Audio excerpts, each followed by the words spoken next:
an office. I'll come back to you. Hi, Sabrina. Morning, everybody. Good morning.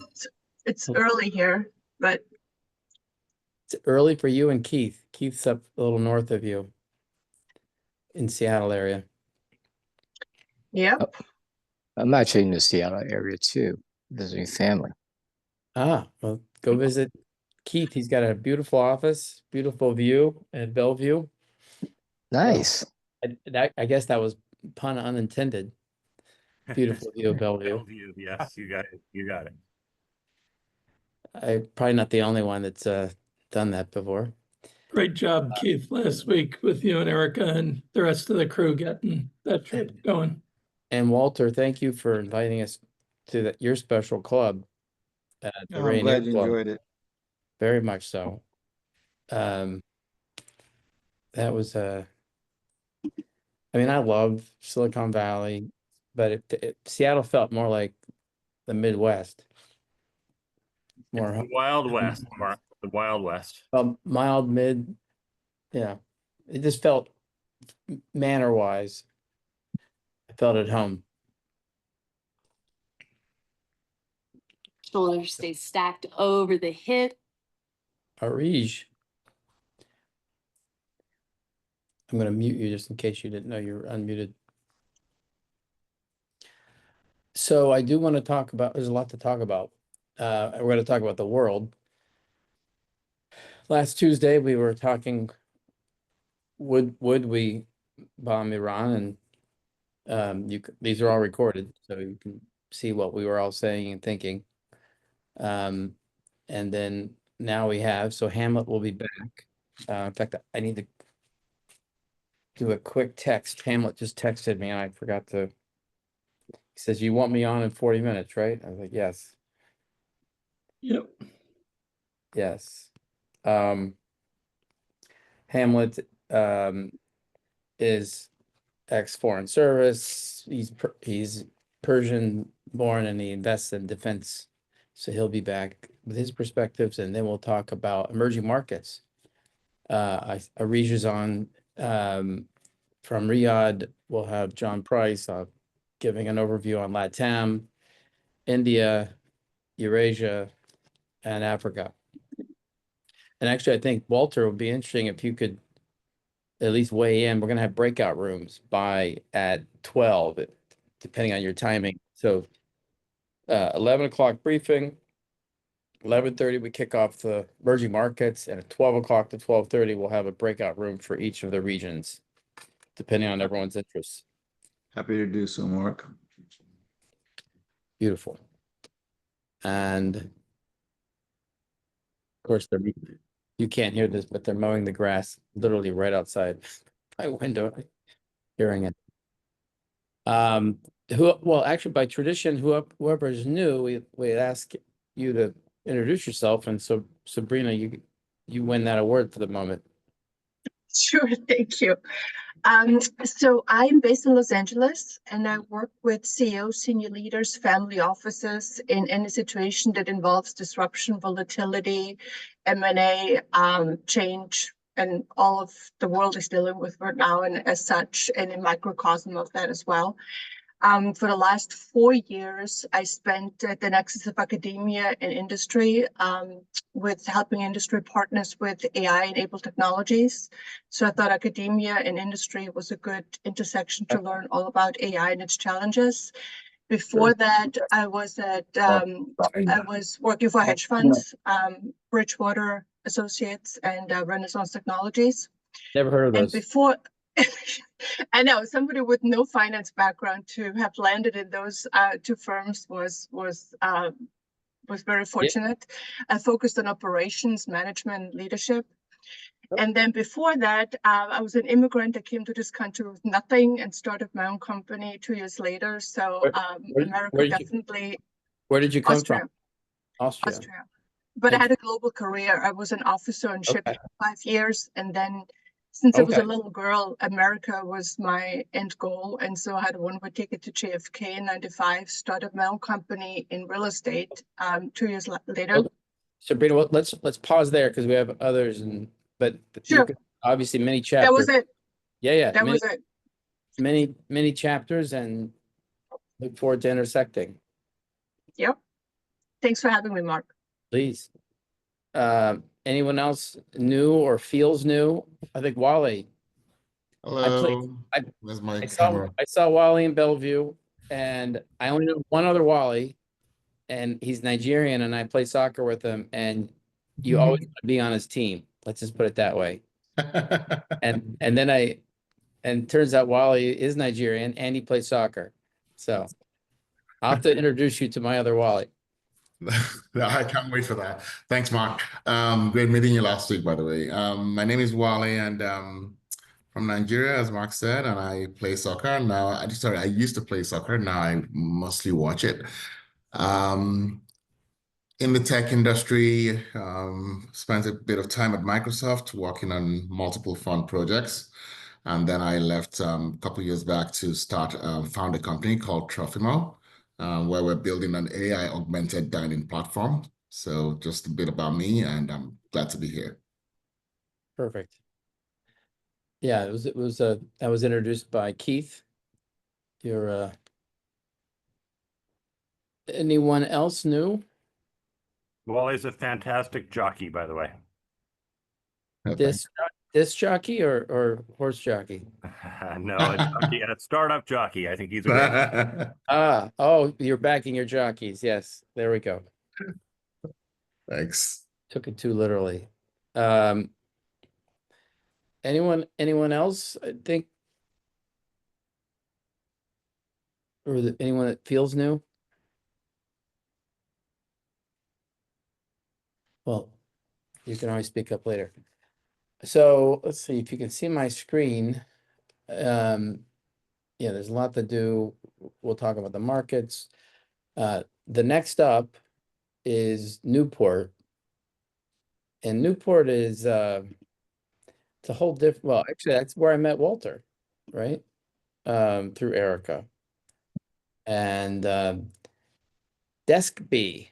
Remember that that was the company, right? That was the company. One of your That was the company, and it still is the company. It's one of our companies in our portfolio. Yes. It's a workplace management platform. So Well, yes, that's where we met back in well, Newport a couple of years ago.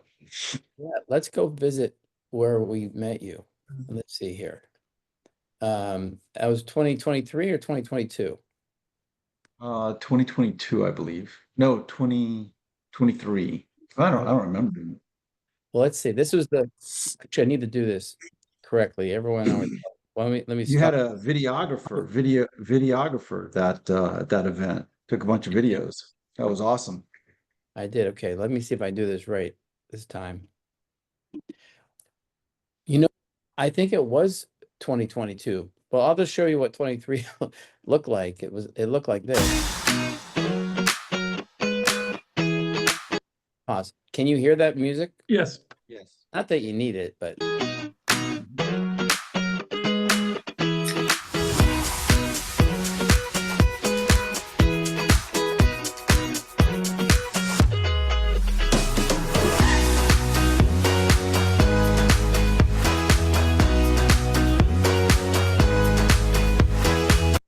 so that was not the year that you came. Let's go to the year that you came. I think that was the year after. I think you were 2022. I could be wrong. But maybe, there you are. Okay. Yeah, that's it. Global money supply has been tightening for months.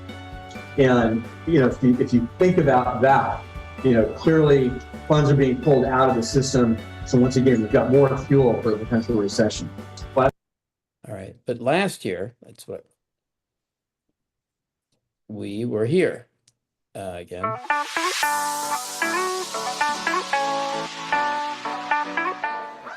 Yeah, so Wendy will be back.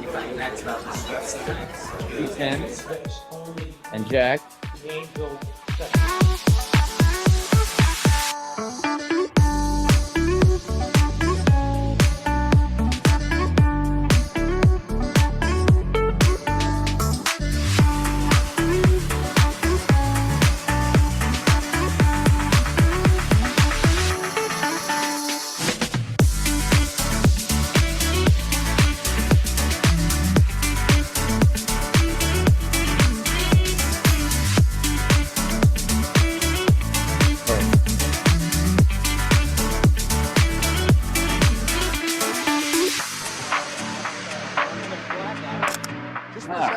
everyone who came. Good especially morning, long sunshine. distances. One thing, and Sunshine.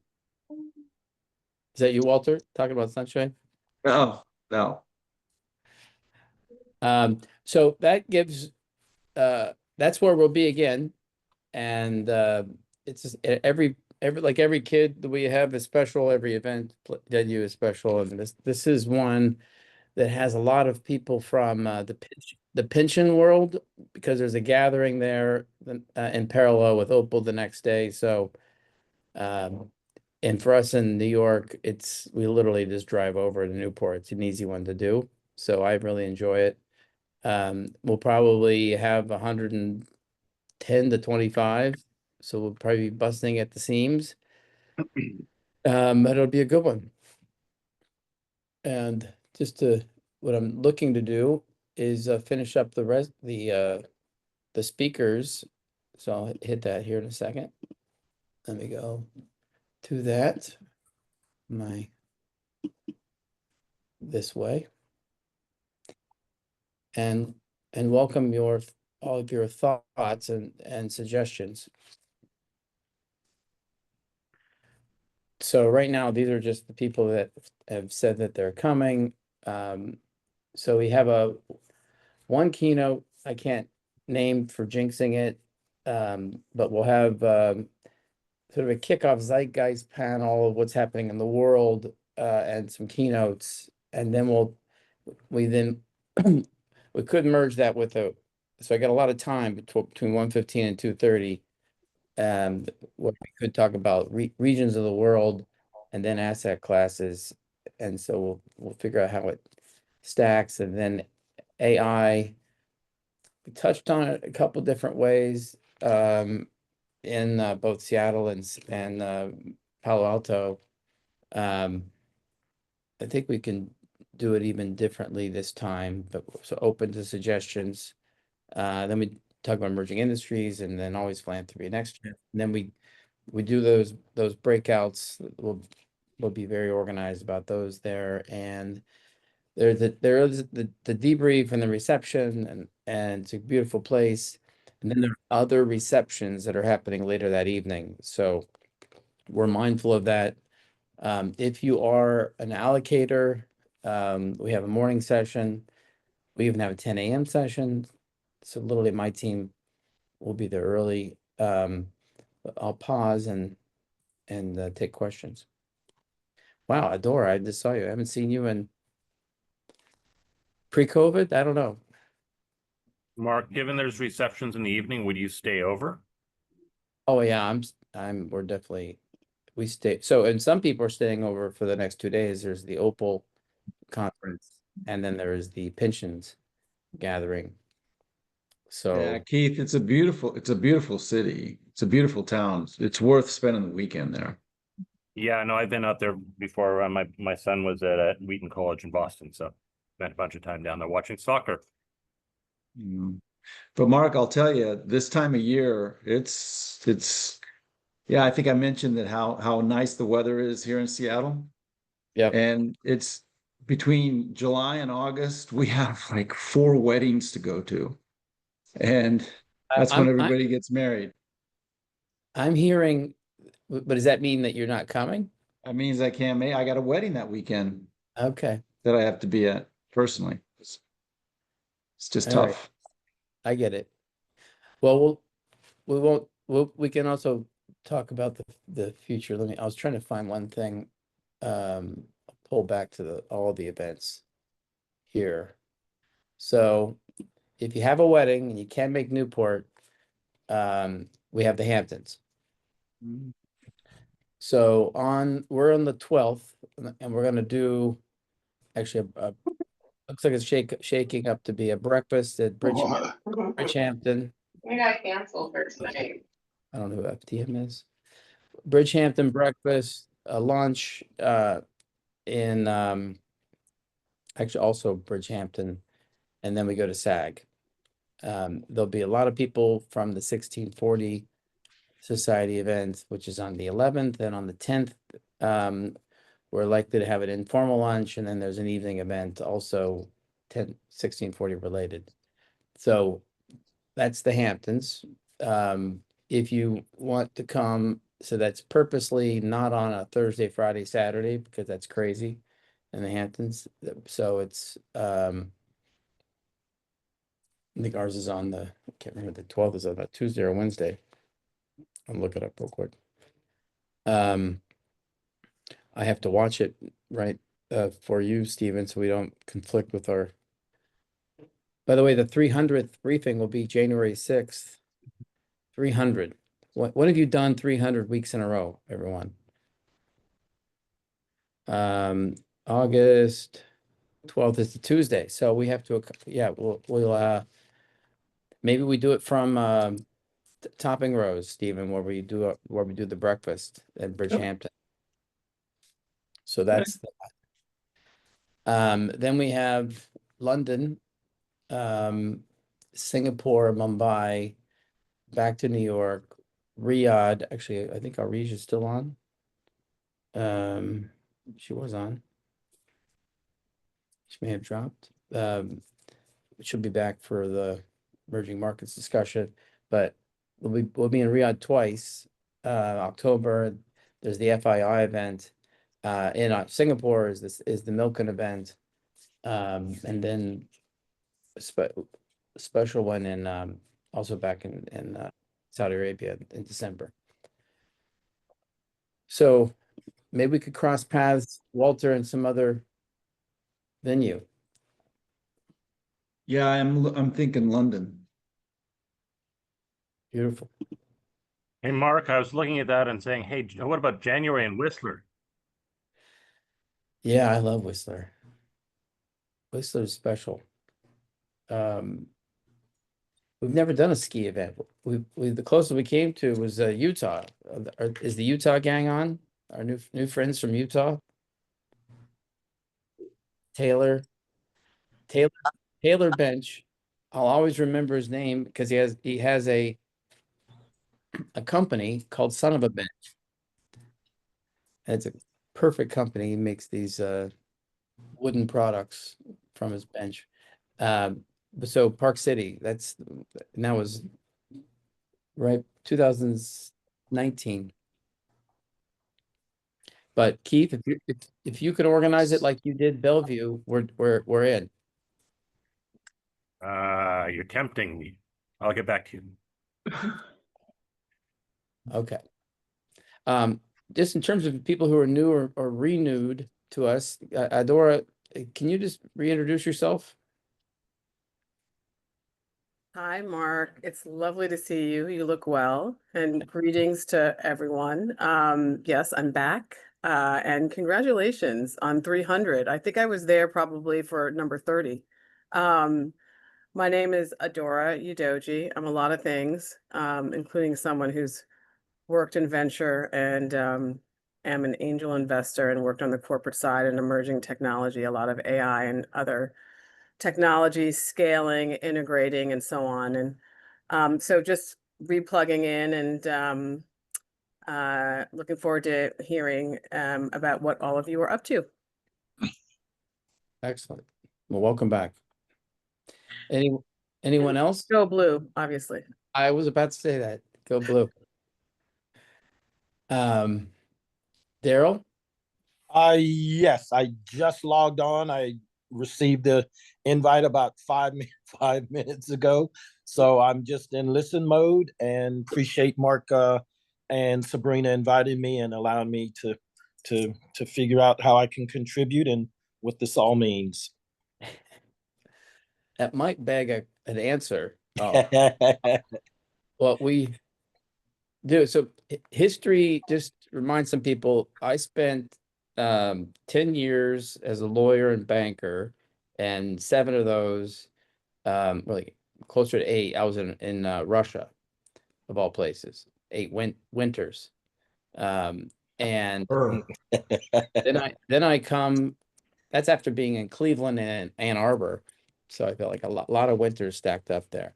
Then I came back and I joined a family office in New York, and but I didn't know anybody in New York, so I was doing alumni networking.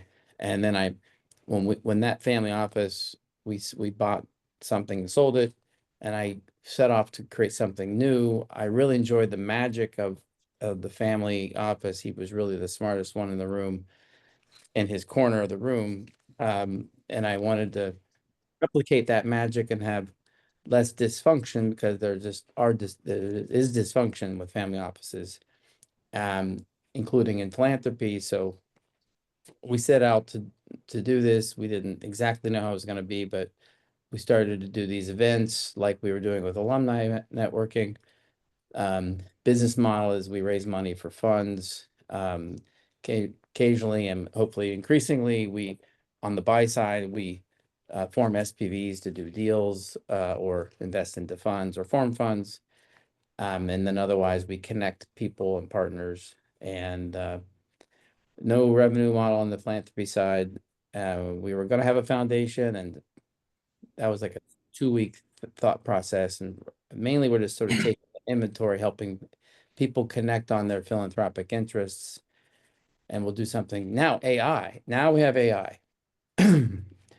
And we have a beta of that. In fact, if anybody wants to be part of that, you can do so. I think I was putting that in the chat. We've been starting with a small circle of people, and it's more deal oriented. But this dashboard, in fact, I'm heading into the city after the emerging markets to talk with our tech team to have a real dashboard of a little bit like, maybe Adora, you may remember we had an app. I don't know if that was in your era of 361, but it's all coming back. You'll have a feed. The investors can do things over here that are regulated. But if you still just want to, I mean, someone hacked my WhatsApp account. So I didn't have WhatsApp for a day. And that was actually eye-opening. We don't need WhatsApp. Plus, but it's better than LinkedIn. And so it's what we have for now, but soon we'll have a place where we can all get together. And I really can't I'm not supposed to show these deals. But I wish I could. And you can, if you saw it, you'd see that we score things together and comment. Next time I'll have to be able to show you a proper demo. Let me go back to where we were. We have people it's already 11 o'clock. We're just getting going. Anyone else new while I navigate my screen?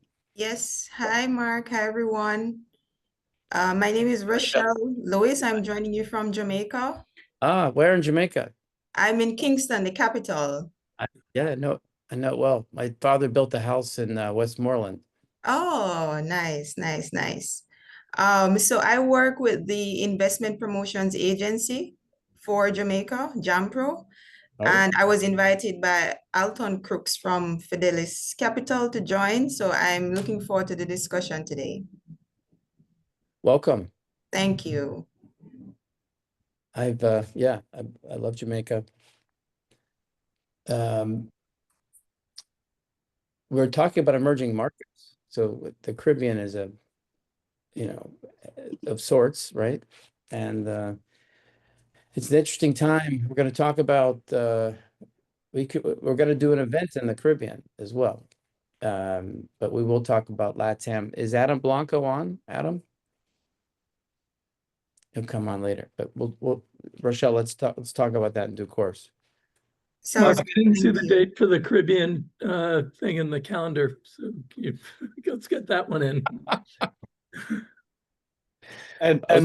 Mark, I realized that I didn't actually introduce myself. Daryl Blocker, Santa Monica, California, geopolitical advisor, 32 years as an intelligence officer around the world. So I have a global network, and I focus primarily on investment on the African continent, where I probably spent 15 of my 28 years at CIA on that continent. Well, there you go. Now he's coming out. Hello, everybody. Welcome. It does remind me, if we've had control risks and Kroll in our, you're probably familiar with them, but I was in Jamaica 2011-10. They were trying to extradite Coke, and there was literally mayhem on the streets in Kingston, if you remember, Rochelle. And I was worried for my life a little bit. And there were three, I won't tell you which organization I called, but there were three people within 5 minutes of me that could come to my rescue. I was like, I don't need them right now, just in case. But it's good to know people like you, Daryl. And we're going to talk about emerging markets. We're going to talk about Iran, and what it all means for us all. Anyone else new before we move on?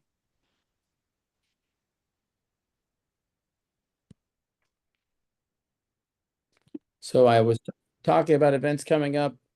There are some things here on the side that haven't been as refreshed, but like today's emerging markets, that really came partly out of Khadijah's comments on whether people would consider investing in a few emerging markets. And I thought, let's do a little tour of the world.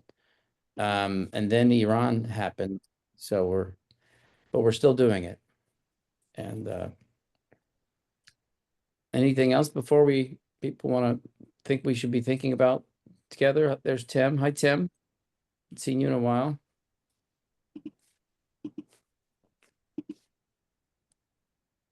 Let me pull out of this. Go back. Anyone else new again? That's before we. Hi, it's Mark Mitchell again. I haven't been in a while. Been very busy. Good to see y'all. I'm a merchant banker here in New York City. Always interested in geopolitical. Got a lot of international applicable clients. Yeah, hey, Mark, Steve Kasanovich here, no video on right now. We allocate to kind of global macro, systematic and long short, and always like hearing the conversation. So thanks for continuing to host these.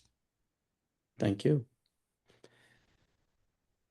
Hey, Mark Jennings here, not on video, but just checking in, sent you a message. We should catch up, Byte Investments. So looking forward to hearing about this platform you've built. And I could do to help, let me know in Newport as well. That's right. And I think we could do some APIs between ours and yours. So we'll talk about that. Okay, cool. And Hamptons, let me know. I just came back from an event out there on Saturday with your girl, Lindsay Rubenstein. And okay, fair enough. Hey, Mark, Ellie Hunter here with Cathcare. Thank you so much for the invite. Looking forward to hearing what is gonna the current market. So thank you so much. Thank you. Welcome. Well, you're in the Southampton. Yeah, I mean, I live in East Hampton. My office is in Southampton, and I hope to see you this summer on August 12th, right? Yes, indeed. Okay. Hi, Mark. Good morning. This is Ram Kottapalli. We met in Seattle, and great to see you again. First time joining here, and I am venture fund as well as support scaling and other things, international companies to US and US to international, and I'm happy to contribute and also be part of this. Excellent. Thank you. Welcome. And I saw Brent Weeks, speaking of Seattle. You want to introduce yourself, Brent? Sure. Yeah, I was just going to pop on anyway and say, hey, it was great to meet everybody in Seattle. I'm still following up on connections that were made, connecting some of the companies that I already have investments in with some of the companies that I met there, and I still owe some emails to Mark and Jack to follow up on stuff that we discussed. I've been following up on some of those information with my Alliance of Angels group here and everything. So it was just a great time. Great. I won't be able to do the Hamptons, but I am keeping London in the mirror. Okay. Beautiful. No, I enjoyed that. Quick takeaway for me is if you could connect all the angel groups around the country and the world, because you got your finger on the pulse there, and so our goal is to be a small member and then co-invest on things that you think are the great, where we could add value, or we'll find someone who could add value, particularly with AI, as I keep saying. That's got to be our game changer. So I will just make one more pass. Anyone else is new? Mark Pace. I'm in Seattle here. Great to meet you guys. Met you briefly in Seattle here last week. Excellent. Angel investor and fractional executive, focus on technology. So we'll have all the videos from San Francisco, Palo Alto, Seattle here. There's a playlist, but Seattle is not up yet, so everyone knows. And I'll have to turn off this buzzer noise. There we go. But I'll put it in the chat. It's all in the digest, but some really interesting ones. My favorite was the secondaries panel out there, but of course the zeitgeist was interesting. We had, if I can find it, emerging industries, artificial intelligence, they're all transcribed. Looks like they're up twice. So the secondaries panel was a great discussion, Mark. For coming and yeah, so secondaries was really interesting, but you had Anurag, which think he helped put that together last time. Yeah, the secondaries was 2 or 3 very large elephants in the room. So Dave McClure, he started 500 startups. He's also part of that PayPal mafia, and Laura and Raj do it with their secondaries funds, and Anurag runs. He heads up the investment committee of a $9 billion pension in Santa Clara. So he's been a great curator of that panel for the last couple of years. And secondaries is really, in a way, tells you where the private markets are today.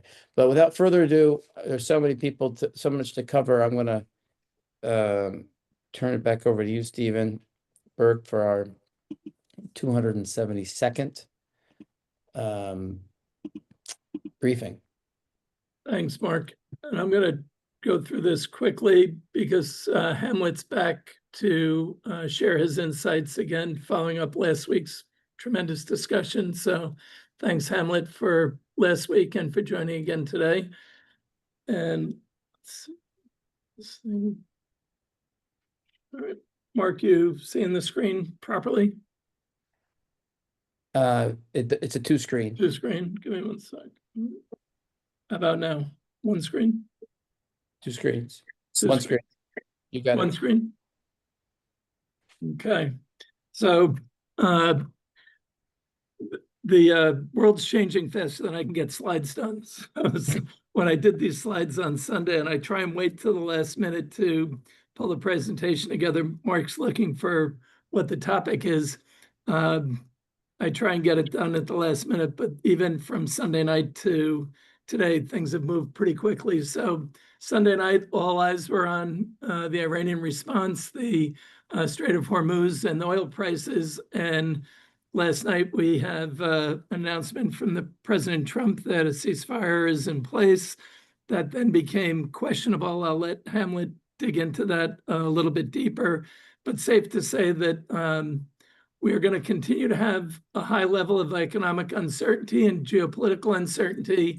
I think the truces and ceasefires in the Middle East, particularly when it comes between Israel and Iran, tend to be fragile at best. And I think we're going to continue to see that play out. We have other uncertainties that are weighing tariffs and others. Remember, July 9th was a big date for the tariff issues as well. So a lot still on the plate. But the big worry was about crude prices. And as of Friday night close, Brent crude was around $78, which was too low if there was an escalation of the war and too high if there was peace because of the supply issues. And particularly if you get Iranian oil back online, with the other issues around OPEC, the desire to pump more oil is high. That will bring prices back down if we're at peace. But if we have the strait close or things like that, we could see the prices really move up again. And this is one of the big dilemmas for the Fed and other central banks right now. But we also got a sense of how the safe haven trades were looking, and gold has been a big part of that. Gold is up based on the safe haven issue, but also because central banks have been buying gold to move away from the dollar. And what they're starting to find out around the world is the non-dollar safe haven trades are getting a little crowded and get a little more difficult to execute because of the size and availability. Gold is one of the few areas that has a lot of size, but if you go to other currencies, there's some problems there, and we'll touch on that in a minute. But we're in a world now where we have potential inflationary pressures rising from the tariffs and from the escalation of tensions in the Middle East. And yet you have global growth revisions coming down quite a bit. The World Bank cut their expectations by 0.5% this month.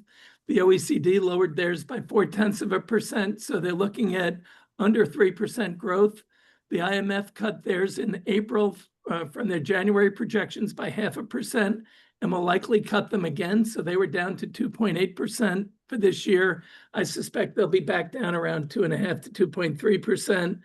And then you had the Fed lower their growth expectations. And that's part of what Powell's talking about today, is how does he manage his dual mandate of price stability and full employment. You have other things going on in the world where Germany, after struggling for a couple of years to get any kind of growth, is now looking at more positive growth because of their spending plans around defense and infrastructure. There is a big push. There was an op-ed today from Merz and Macron about their commitment to defense in the FT. Germany has announced that they're going to get to 3.5% of GDP by the 2029. But this is a challenge for them to get this going. And I think the real challenge for the German economy is how do they transition from an old economy to a new world economy when autos and manufacturing is not really the solution when you're competing against advanced technologies the way they are and China's excess capacity that they're dumping. So this is a real issue. So I think the optimism is real. I think the challenges are also real for Germany to get to where they want to get to. So now the ECB's got to figure out what do they do with their rate cuts. They've been pretty aggressive on their rate cut process. I think they have 8 or 9 cuts already, but it doesn't look like they have much more to go. But I think the ECB needs to get growth going. And if the energy problem is not going to be that big a problem for them with an escalation in oil prices, and the trade wars get more regulated, then I would say if I was a leader in Europe, I would be getting very aggressive on fiscal spending right now because they need to get out of the rut they're in and get into a higher productive mode. But you also saw the safe haven trades working in where there's problems. The Swiss franc has been a place that people go in safe haven times, but it got too strong and they just took their rates to zero. We had over 17 trillion of negative rates a couple of years ago. Going back to zero for the SNB is not a great look, and it leads to questions what happens if they go negative again.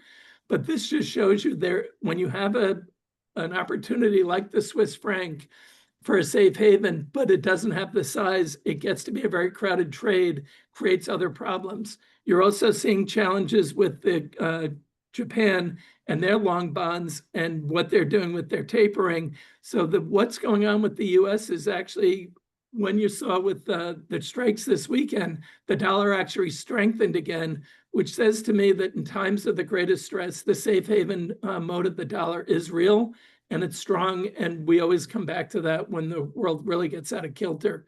So the moves away from the dollar are real and they're ongoing, but they're going to be much tougher to do than I think people are expecting.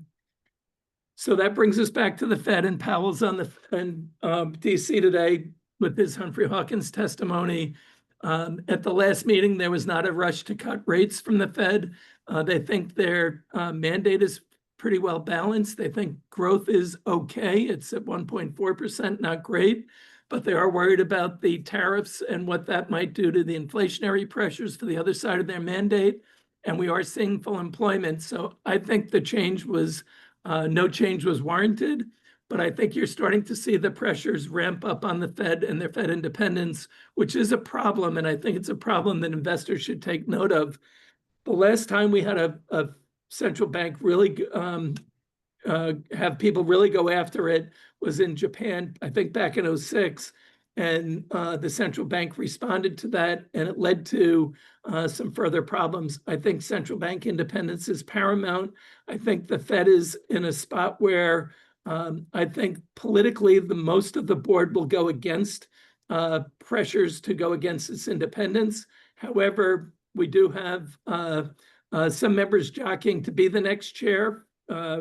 Governor Waller was out saying we should be cutting rates next meeting. Michelle Bowman was also out saying we should be cutting rates. Those are two appointees from President Trump. So they are supportive of what the president's looking for. I think the Fed governors are going to be resistant to cutting rates to deal with the deficit and the net interest costs going up because the Congress can't control their spending. That isn't really the mandate of the Fed. The mandate is full employment and price stability. It's not to manage the ineffective spending or lack of ability for Congress to control what they're spending. So I think this is going to be a flashpoint. It continues today. The name calling, the pressures on the Fed. I doubt that Powell will move. And I think it'll be very difficult even for a new chair appointed by the president to convert the board to do what they don't want to do because it takes the voting members to do that. It's not going to be as easy a change. So I think this is an area we have to keep an eye on. I am fully in favor of Fed independence. It doesn't mean that they don't make mistakes, but they do provide a very valuable function to keeping not only the US, but the global economy on track. So this is an area we need to pay close attention to as the heat rises. It creates some more imbalances in the system that we have to be mindful of. So closing thoughts, money to be made everywhere, but don't chase right now. I think you have this stagflationary environment that we have to be mindful of. Whether it takes root or not depends on a lot of the outcomes of the wars and the trade negotiations that are going on. But I think you want to invest in the areas of required spending regardless of what's going on in the world today. You want to focus on national security, the AI, digitalization, and productivity improvement process. Capital is continuing to flow to those areas. How we power up the system to deal with the digitalization, the reindustrialization are fundamental to how we do that. And the reindustrialization of the global economy is ongoing, and we have to be, you want to be taking advantage of that. So the same themes apply, I think, in the public and private markets where capital has to flow for required spending, particularly given some of the challenges of government balance sheets and some of the strains going on consumers and many corporations right now because of debt and deficits. So I think this is going to be a challenge for some time. I think the limited fiscal space that governments have will put more pressure on central banks that could lead to decisions that create more inflation when we don't need it. I think when you have a geopolitical environment that's as heated as it is, as we're seeing today, it matters in the short term for markets, but long term, it's the fundamentals that really matter, which is why you're seeing oil prices rebound, come down the way they did. You're seeing the market still flirting with new highs. I think we're in a world where innovation and productivity are the hope for investors.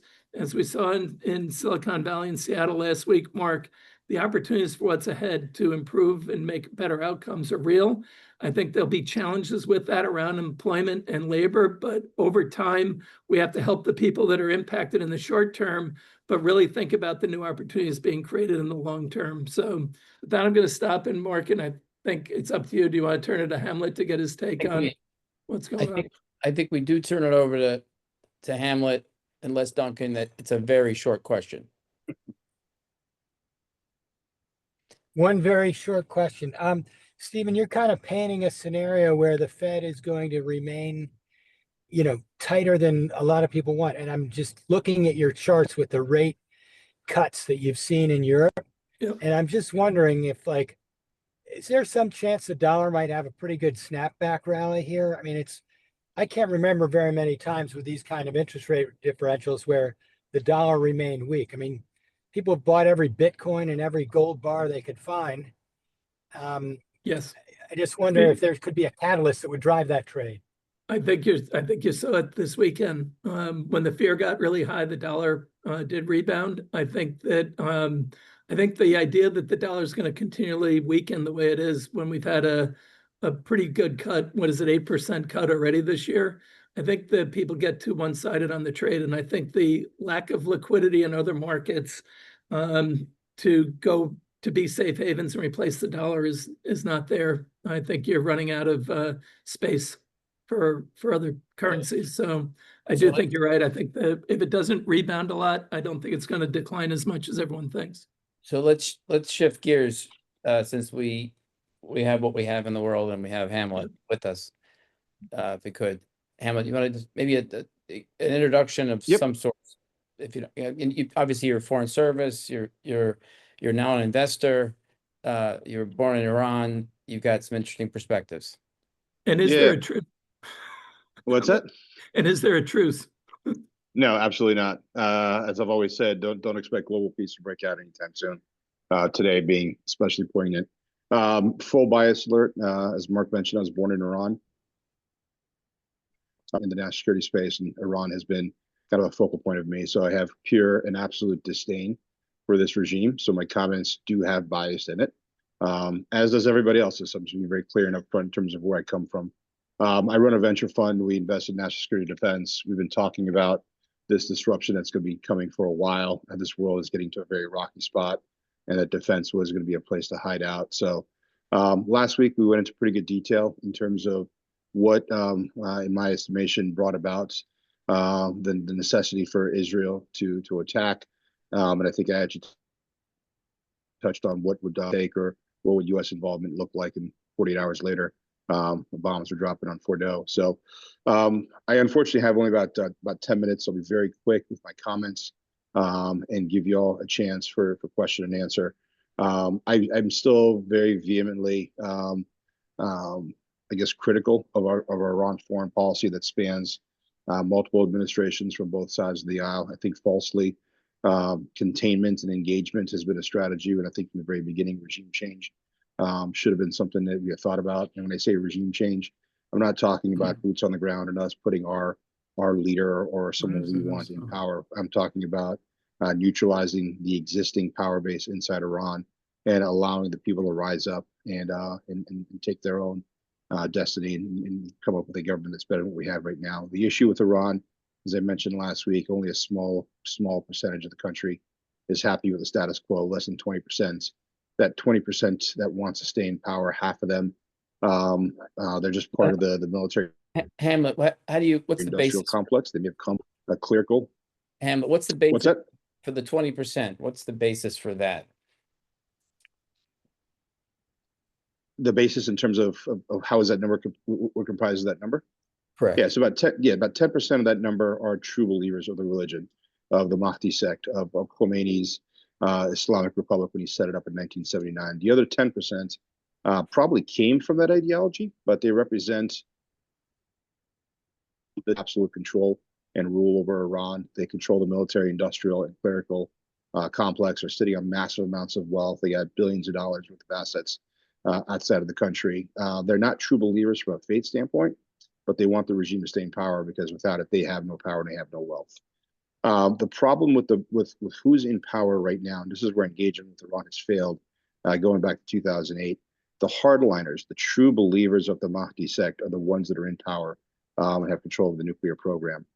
They have almost a martyrdom's mentality in terms of almost like dying for the cause. And martyrdom is a theme that's a lot stronger, although you don't hear about it as much. It's a lot stronger in the Shia faith as it is in the Sunni faith. So you have a leadership that, to them, there is no compromise. It is their view, their entitlement, whatever you want to call it, to become a nuclear power, not for energy, but to have nuclear weapons. That's not, in my opinion, they're not well suited to be in power. So this whole idea of what does a compromise look like? What does an off-ramp look like? I don't know if there is one with that kind of a person in power. It's almost like saying you have a suicide bomber who's ready to clock off, and you want to negotiate with the person and give an off-ramp to think about the decisions he's made in his life. It's just not going to happen. And I think we're looking at that right now at a nation-state level. So what happened, I guess, since Saturday, obviously we struck Fordo, which was a very hardened facility deep inside of a mountain in Iran, where the speculation is that's where the highly enriched uranium was, or not the highly, the 60% enriched uranium was. That's where they had set up a lot of their cascades for centrifuges for advanced enrichment. The speculation now is Iran's not stupid. They knew this was coming at some point. The fear that I have is to what extent was any of that enriched uranium removed, and to what extent has Iran had time to prep for this and has tried to build other centrifuge facilities in other parts of the country that we don't know about. Worst case scenario, and this is pure speculation, no data here, is what if they built a series of smaller cascades or smaller facilities under mosques, hospitals, schools, civilian centers. It's a playbook they taught Hezbollah and Hamas. So it's not a big leap of faith to assume that they would not have applied that playbook as well. So although there's a ceasefire right now, and I'll get to a stopping point so we get into questions, although there's a ceasefire right now, you have two polar opposite positions. You have Israel and the US saying there is no way that Iran will have access to nuclear weapons. On the other side, you have a regime that has absolute power right now that believes that, okay, we'll take a pause right now, but our desire is still to go full nuclear. And that now drives the hegemonic ambitions of a regime that is not friendly with any of its neighbors. And it's not just an Israel-Iran issue. If you look at the division within the faith, within Sunni and Shia, the regime that's in power right now has as much of a bone to pick with their Sunni neighbors as they do with Israel. So yes, the bombing has stopped, but I'm not confident this is that we're beyond this. So, I mean, I can talk for another 40 minutes on this, but let's jump into a quick Q&A here. Let's open it up. I'm in particular interested in what the implications are for the widening theater with Russia. He runs to Russia. He bombs Qatari facilities, Qatari-based U.S. facilities, pretty light. Interpreted as de-escalation. But Russia itself has no one's we have strange bedfellows that are partnered, right? Russia, China, and Iran are not historically fully aligned. What are the implications, even for the Russia-Ukraine war, or for Russia and that's the supply chain? Oh, and then where are we with the Hormuz? Everything that's now reopening, it's because that harms more China than anyone, and Iran. The Straits of Hormuz? Straits of Hormuz. Yeah, I don't think the Straits of Hormuz was ever closed. I think you had a parliamentary vote, so they were threatened to close the Straits of Hormuz. As far as America's, or even generally Europe's interest, it doesn't affect them. But it impacts all the imports or exports leaving the Gulf. So it impacts basically every Arab nation. And the three countries are the biggest reliers of goods coming out of the Straits of Hormuz are China, Pakistan, and India. So Iran trying to shut the Hormuz Straits down. It's almost like the scene from Blazing Saddles when the sheriff is holding a gun to his own head. It's like, good luck. You're only damaging yourself on this one. So we're in a unique position. But if you look at what the actions of the Arab world were, Qatar came out very quickly and said, listen, we're not going to stand for an attack on Qatar. Almost to a T, the Arab world condemned Iran's strikes on Israel or on U.S. interests. So that was a pretty clear message that Iran has become increasingly isolated at this point. As far as what does that mean for Russia and China, I think we talked about this last week. If the Iranian regime falls and it's replaced by something else that's not what it is today, Iran loses one of their key assets and supporters of arms in the Ukraine war. China loses probably one of their single biggest providers of energy. So the ramifications from a geopolitical standpoint are immense. One quick point on regime change. The ideal scenario is you have some sort of a moderate pro-West technocratic government that takes over inside Iran. I would love for that to happen tomorrow. I put that as a very low probability event. The likelihood outcome of what we're going to get in Iran, if and when there is regime change, is going to be probably the oligarchs, the supporters of the IRGC that are religious in name only, don't practice and prefer drinking and womanizing and all the other vices of the West. They realize that their riches are at stake, because if the clerics continue this push for nuclear weapons, the Israelis and the Americans are going to be back with more bombs and more guns and more offensive weapons. Few questions, Adam. Yep. Yes, Hamlet, thank you very much. My question to you is internal regime change and that the dynamics between the theologians, the Ayatollahs, the Revolutionary Guard, and the Bazaris, as you had uh, detailed that in the last discussion. That tension, are you seeing that rising, and why are they not? Adam, you got to be quicker on that question. Sorry. Just keep going. Tell us about those dynamics. Yeah, and so when will that- the Bazari class, the IRGC, and the clerical establishment, they're not all monolithic groups. Within the clerical establishment, you have some moderate clerics in foam that don't have power and voice right now, that believe that there should be a reset where you have a society that's based on Islamic values. It's just like you have in the US. The IRGC is not monolithic pro-regime faction that is there. Excuse me, that is there to protect the regime. That's its mandate. The IRGC was formed to protect the regime. It was formed to protect the theocracy, not the people. But the rank and file, even leadership of the IRGC, I think is bifurcated. You have people who still believe in the ideology, but you have people who are benefiting from the ideology and don't necessarily believe it. They're not overly religious, but they don't want to lose power and influence. Same thing with the Bazari class. The Bazari class, I think the economic elite, you have the guys who are very, very religious and they believe in the ideology. And you know, those are probably a little more pragmatic. The Bazari class to me is the absolute key. When the Shah lost the Bazari class, when he lost the merchant class in 78, 79, very quickly, the average rank and file within the military and the security forces began to drop their weapons and desert, and the Shah was gone within a year. So watching that group and watching the moderate clerics out of Rome who have some say, who have some sway to kind of validate this uprising, I think those are the ones you want to watch. But the downside of that is we'll get rid of the hardline clerics, but we're probably going to end up with some sort of a Russian style oligopoly kleptocracy where a handful of families are going to control Iran. That's not a good thing for the people because we want to end up with a true modern Western style democracy. But if you have a bunch of wealthy, greedy oligarchs in charge of a country that's got nuclear weapons, they're never going to want to use a nuclear weapon because to them, they lose everything at that point. It's 11:30. I think you have to leave. But Tim, do you have a quick one? Very quick. I believe the next Iranian regime will curtail oil shipments to China.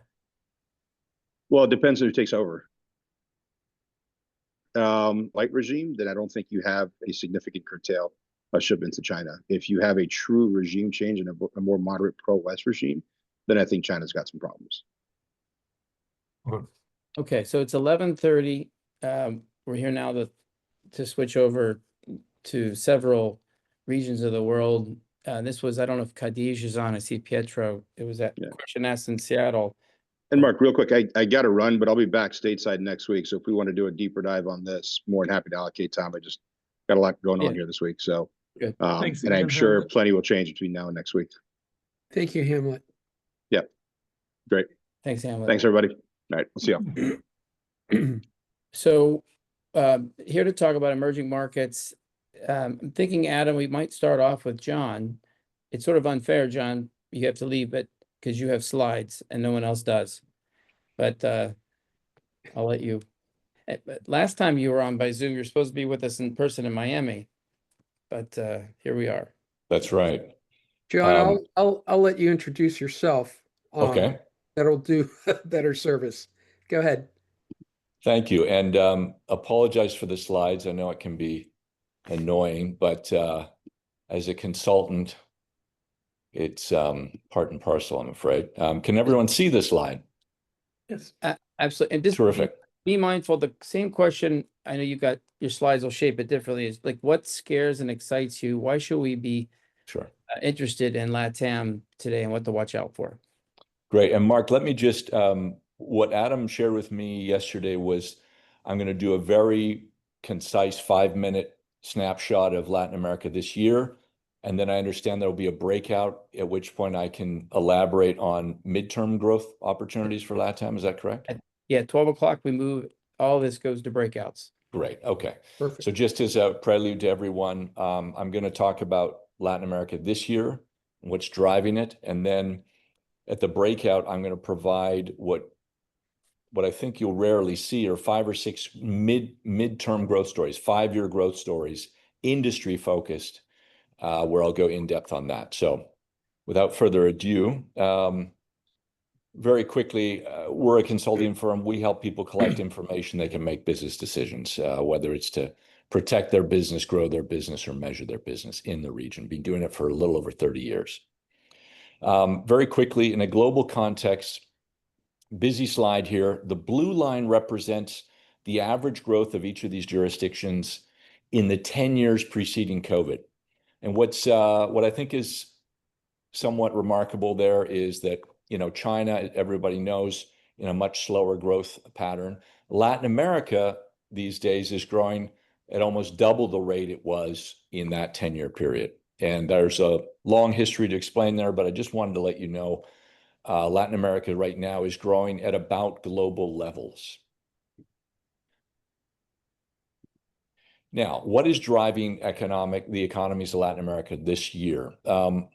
First of all, you have pretty robust employment and consumption levels. It's partly a byproduct of very favorable demographics, the same positive demographics that helped Japan's economy grow in the 70s and 80s, the US economy grow in the 90s and the first decade of this century, the same demographics that drove China's growth, where you have the maximum percentage of your population of working age. That's where Latin America is today. They're about halfway through that demographic dividend. They've got another 10 to 15 years, depending on the market, still left in that. You have very exciting economic reforms in Argentina, which the most important of which is the removal of currency controls, which gives a green light to institutional investors, whether they are hedge funds, pension funds, who by their own governance weren't allowed to invest in Argentina while they had currency controls in place.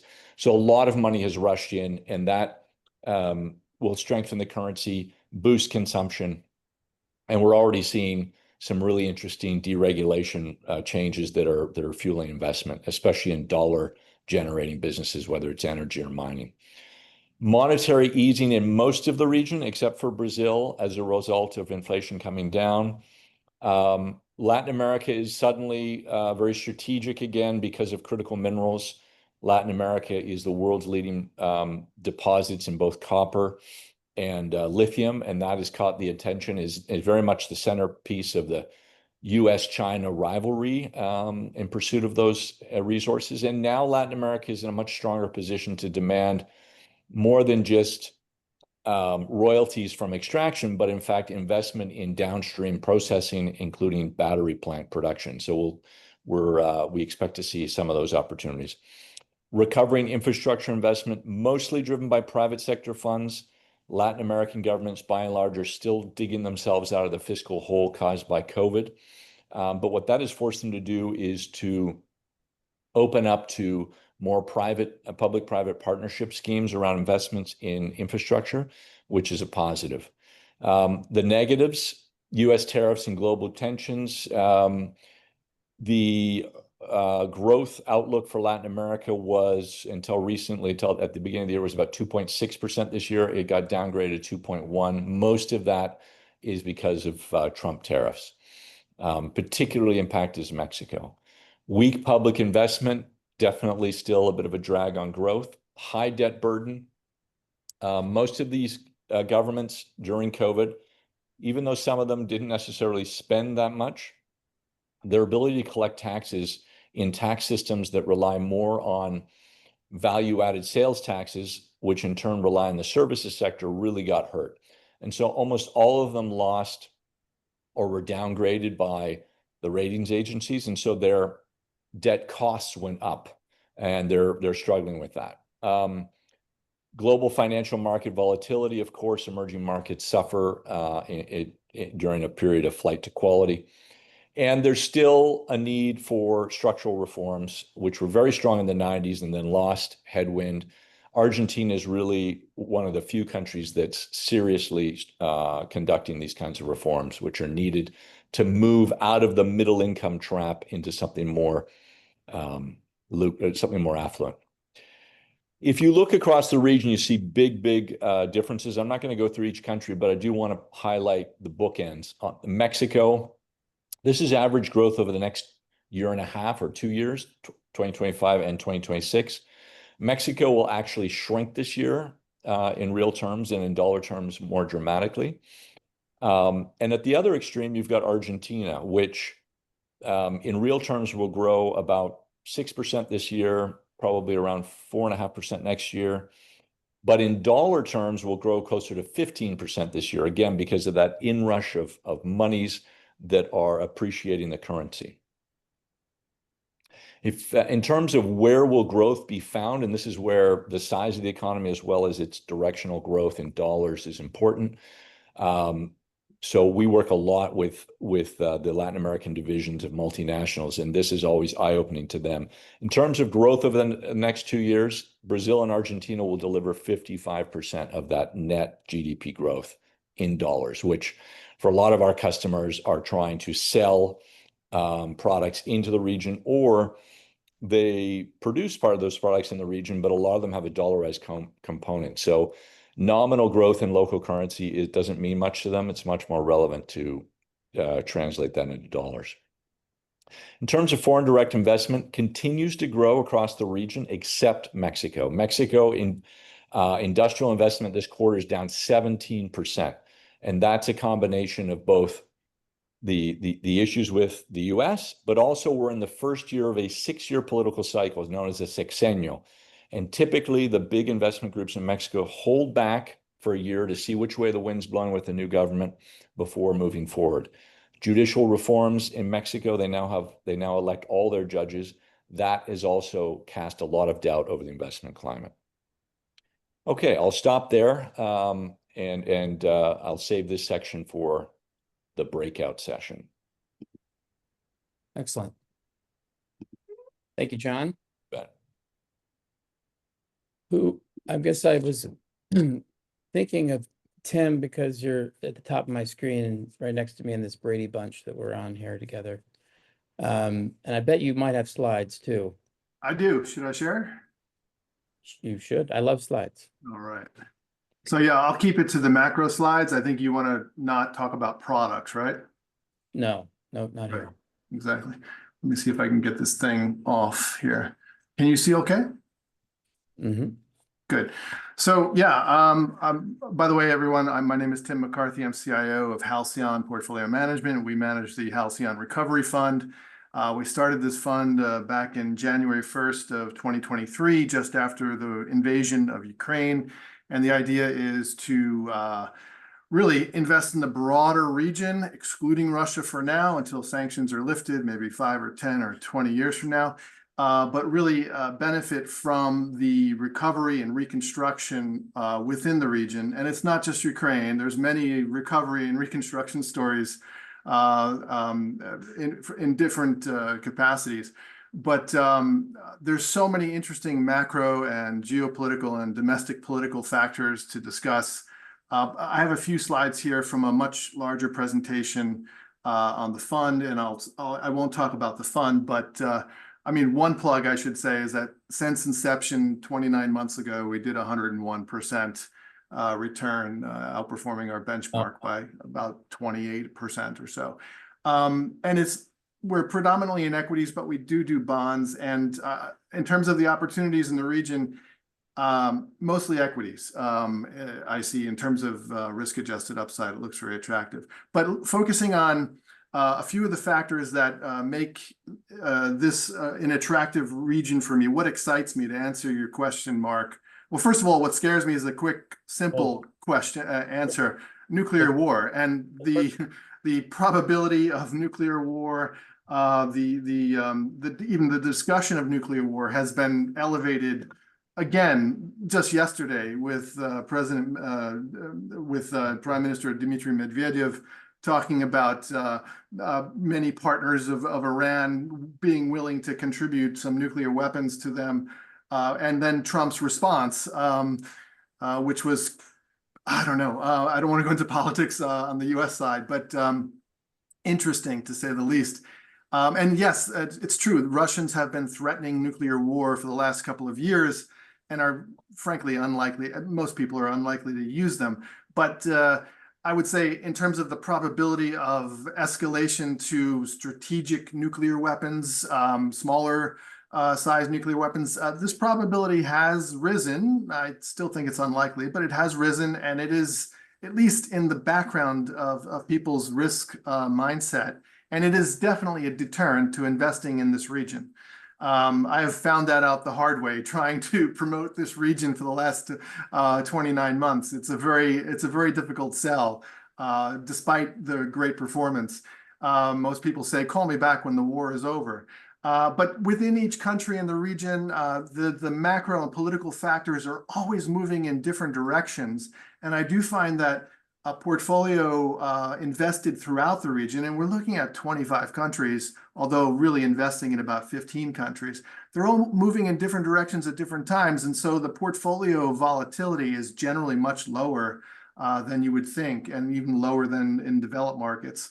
For example, in Turkey, you recently, unfortunately, we thought in 2023, when Erdogan won elections, and he suddenly had this epiphany and decided to permit orthodox monetary policy once again, and he hired some Goldman Sachs alumni to run the central bank, and they jacked interest rates up to 50%. We all thought that Erdogan was on the right track, but then suddenly he felt threatened by an opposition leader, the mayor of Istanbul, and he arrested the guy and threw him in jail, and now he's arresting all of that guy's friends and his lawyers, and the domestic political situation is looking worse and worse, and the political risk premium for Turkey has risen dramatically, and it's been selling off. In Georgia, we had great hopes for Georgia realigning with the West last year, and then we had the Georgian Dream Party, which is backed by Bidzina Ivanishvili, another, basically is a Russian oligarch. Even though he's Georgian, he made his money in Russia, and he's definitely aligned with Putin. And that sort of just turned the hopes for for Georgia around, upside down. Although, let me ask you this then: what do you like in your portfolio or otherwise? Who are the darlings of the Eurasia portfolio? You want to talk stocks or countries? Well, I mean, in terms of asset allocation or country allocation, you can see here that I'm in, 22% in Turkey. So I'm a little bit underweight. I'm underweight both Turkey and Poland. Poland and Turkey make up the largest part of the indices. And to be invested in other countries that are not in the indices, I'm naturally underweight Turkey and Poland. But I have a significant exposure to Turkey, and I've been increasing that recently as Turkey has been selling off. I do fundamentally believe that in the long term, the world will be democratic. I mean, the age of autocracy is over, right? I mean, information is so dispersed through technology. Everybody knows what's going on. Autocrats were able to hide information for so long, they can't hide it anymore. Populations are exposed to the benefits of capitalism and democracy, and they want it. Okay. So when we talk about Iran, I think that generally the population wants to be free and open and integrated with the West. Same thing in Turkey. There's a very strong secular and well-educated more in Iran than in Turkey, but these populations are technologically savvy and informed, and they want to live good lives. I think the age of autocracy is coming to an end, and I do believe that these risks are associated with illiberal regimes like Erdogan and the mullahs and Ayatollah in Iran. 5-10 years from now, these risks will be gone. So I'm a long-term thinker and long-term investor, and yes, I think Turkey is a great investment right now because I see about 40% upside to a market cap weighted upside to all of our individual company models. Let me just ask, just in a big picture, multiples in your region versus US. I should have asked that to John as well. Yeah, so we are in 7.6 is currently the sort of benchmark index PE 2026. 7.6 times versus emerging market PE of 15 in 2026. So this region, Eurasia, which has a $4 trillion GDP and a $1 trillion market cap, and has 15 very liquid markets in 25 countries. It's a pretty big and attractive and broad region. It has substantial upside. It's trading at half the price of emerging markets. It has much higher growth. The average growth rate in the region is around 3%. Just looking at Turkey and Poland, which make up half of the market capitalization of the region, Turkey's at 2.7, Poland's at 3.3. Hold on that for a second. John, are you prepared before we go to breakouts to talk about multiples as well? Either now or maybe before we break, if we could. You're on mute. Tim, we got to wrap up your teaser for Eurasia. Any last thoughts?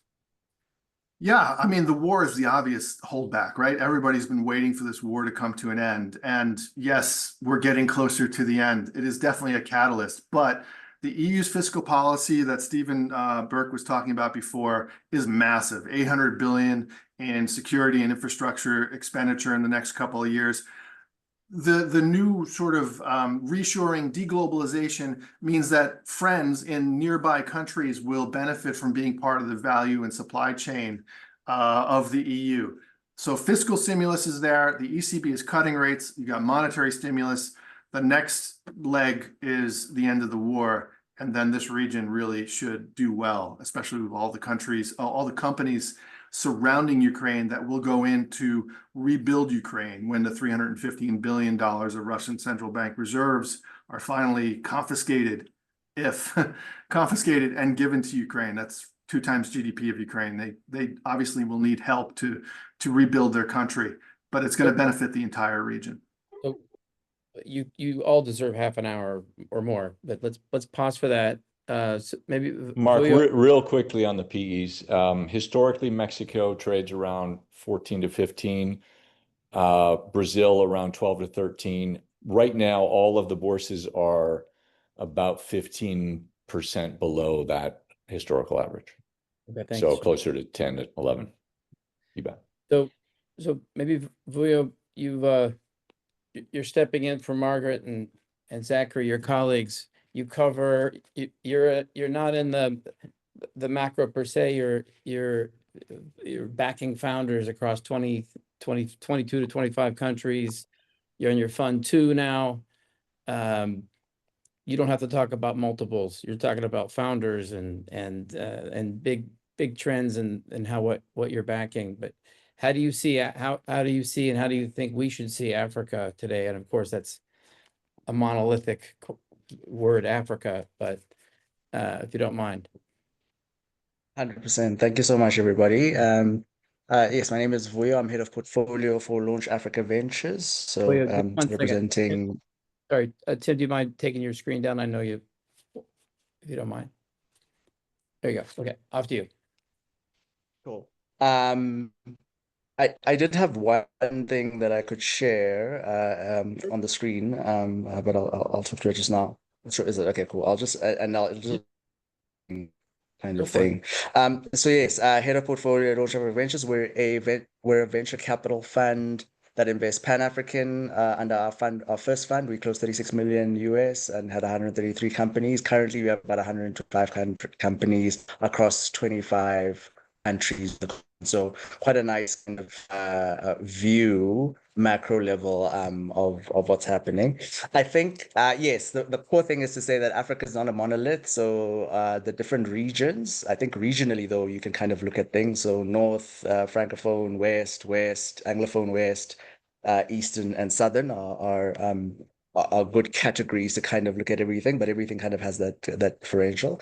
I think in terms of the theme of what excites and what scares, from an excite perspective, there's a lot. The potential in Africa is real, and when I say real, I mean to say that the solutions that are required in the African context are very fundamental. When we talk to international venture capital funds in Silicon Valley and in Europe, they speak about how some of the solutions that we are looking at are actually activating core flows in consumer behavior. and like things that have been kind of standard, like ATMs are not a thing on most African countries. And so kind of the mobile money movement becomes quite significant. Currencies are a thing, and FX is a big problem. So you're finding adoption of stable coin type technologies and remittances become an alternative. So the problems in Africa are kind of well positioned for the types of solutions that the world is coming to right now in the form of tech, and call it the fourth industrial revolution. So I think that opportunity is exciting, and because of that demographic dividend and the youthness of the continent, it speaks also to the brains that are actually attacking these challenges and these problems, and how live they are to this tech solution, and then how efficient those solutions are going to be, and hopefully the thing scales. I think everybody knows about the funding winter in venture capital globally, and it hit Africa significantly more probably than the other markets. The old adage that when the world sneezes, Africa catches a cold is unfortunately very, very true.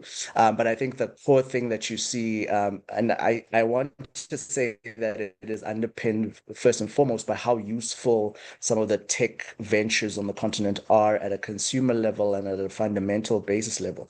But the recovery is nice, and I think that's what you see here. So if you look at how long it took to get to $1 billion of funding raised in the VC market in a year, 2019, 2020, it was taking, I mean, in a year, sorry, you were only reaching that milestone around November, December. In 2020,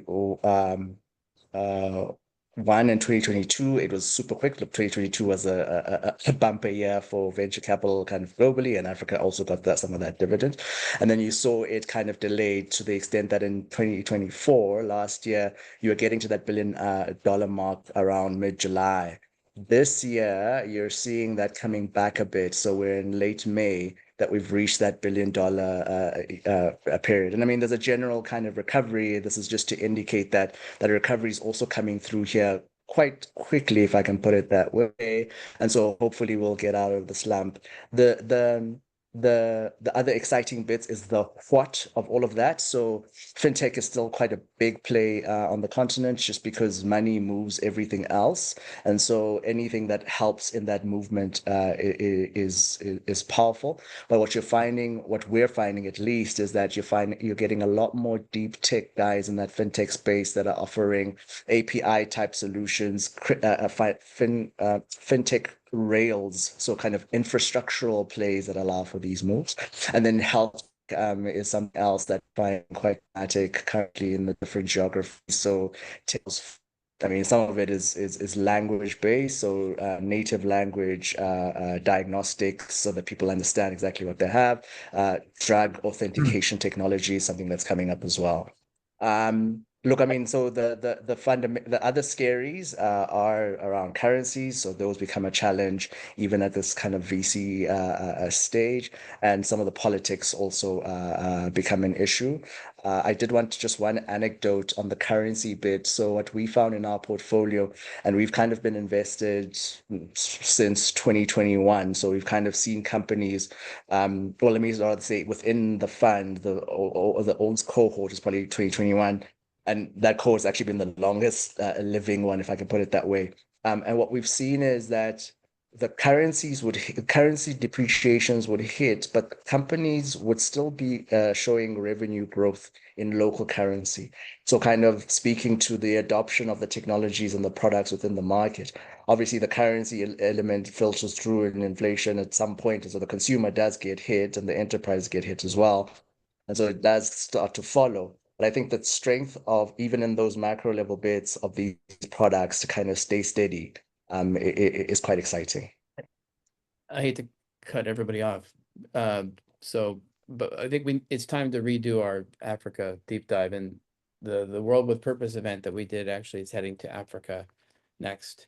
And I'd love to cover all 25 countries, but I think he'll help us think that tour out.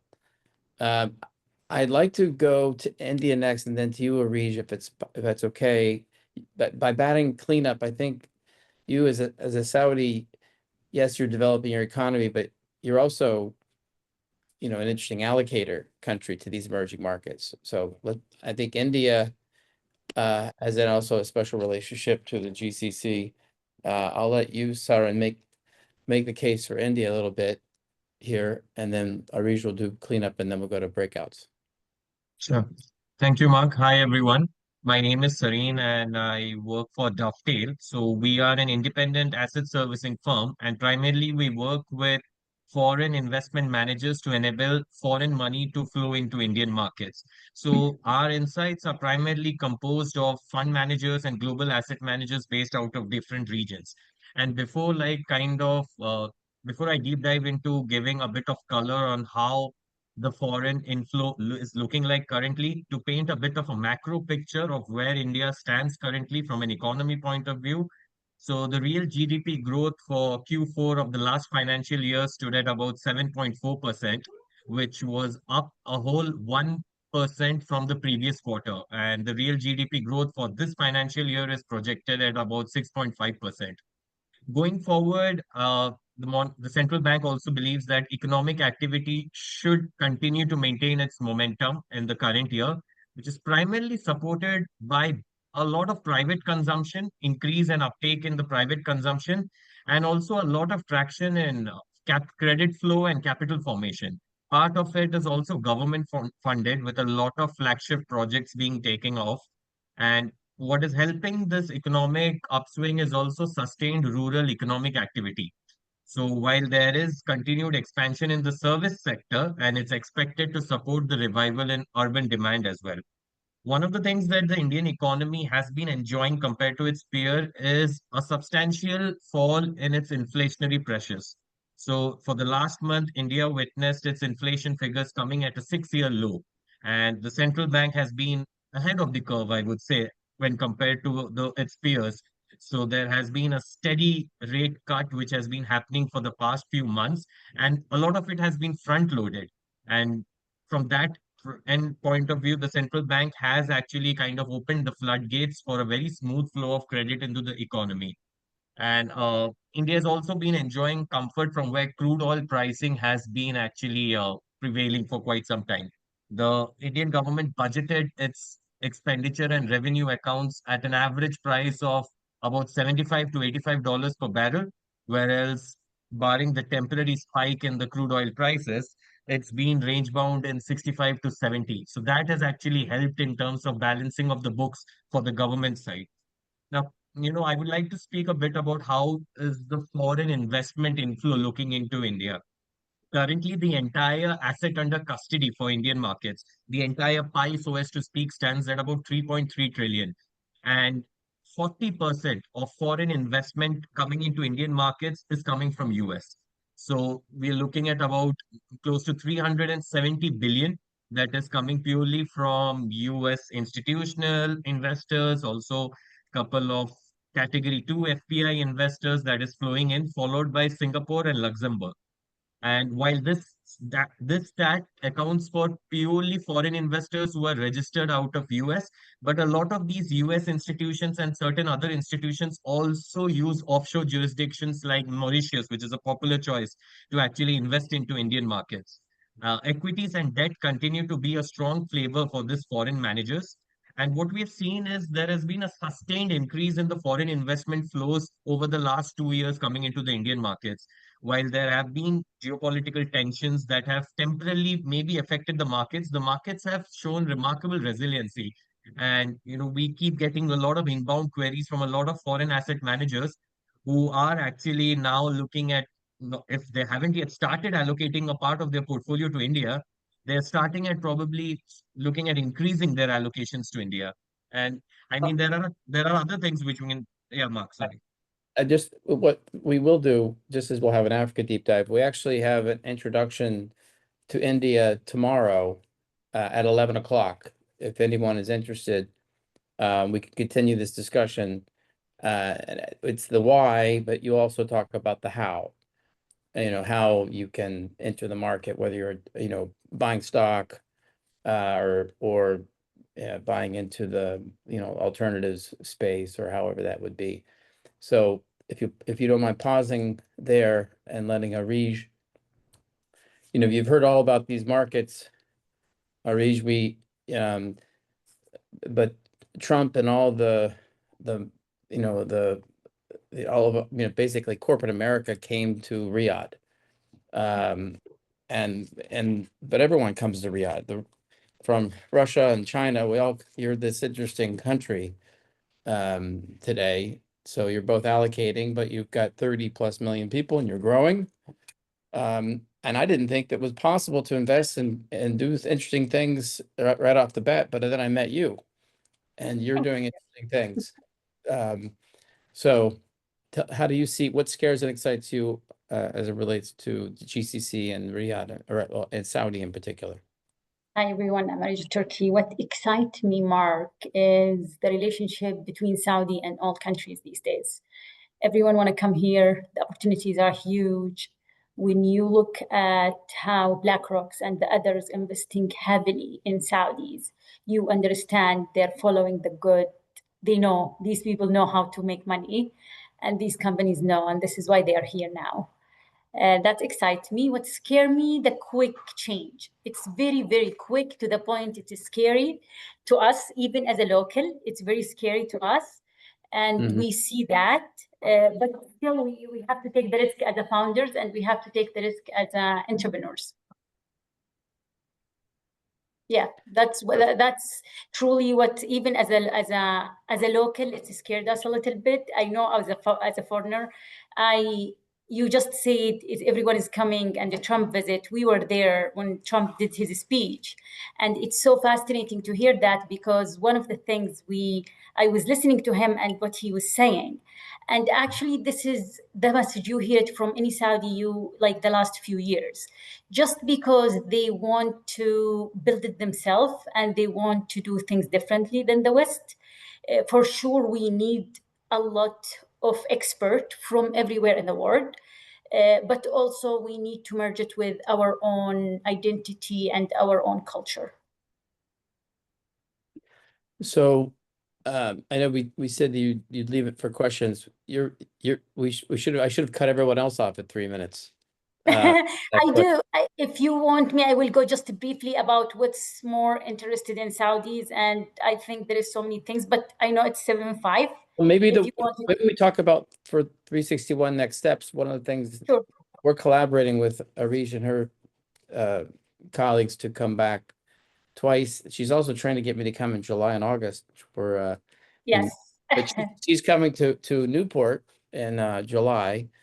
But we want to come back and explore this, because I feel you're right that it's an interesting, and I find for a country with such wealth, you are modest and open to learning, and someone like you who spent 10 years in the States, you come back to a country that's very different, that also you see a way to jump ahead and create new industries and new models, or copy some models from the West. I think it's fascinating. Not just me, Mark. I was very proud of a lot of my people in San Francisco, who's like Indian, Pakistanis, who already understand a lot of things about the emerging market and the region, and they moved and they opened a lot of like tech companies here. And they're still foreigner, but they done it. And if they done it, why we don't do it as a local? Like, it gives you so much things to do. And you're just so everyone that reaches that 11 brothers and sisters, and some of them are founders, doctors and PhDs, or they're in places like NEOM. We are in everywhere. If you need something in Saudi, we try to cover sectors, like 13 in many different sectors. You just try to cover things. They're a diversified family. Let's put it that way. So I'm gonna create these breakout rooms. Just give me a moment, and I usually try to name these rooms, but it'll probably take me 2 minutes. Any quick, before we all break, and I'm gonna put it by the 5 themes, 5 regions. Any questions or comments before we do?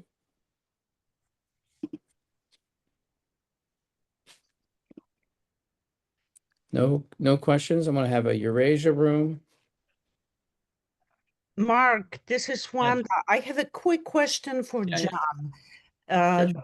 John mentioned that election of the judges in Mexico is not positive for economic development. Did I understand you well? That's right. So there's 3 countries in the world where judges are elected: Bolivia, United States, and Mexico.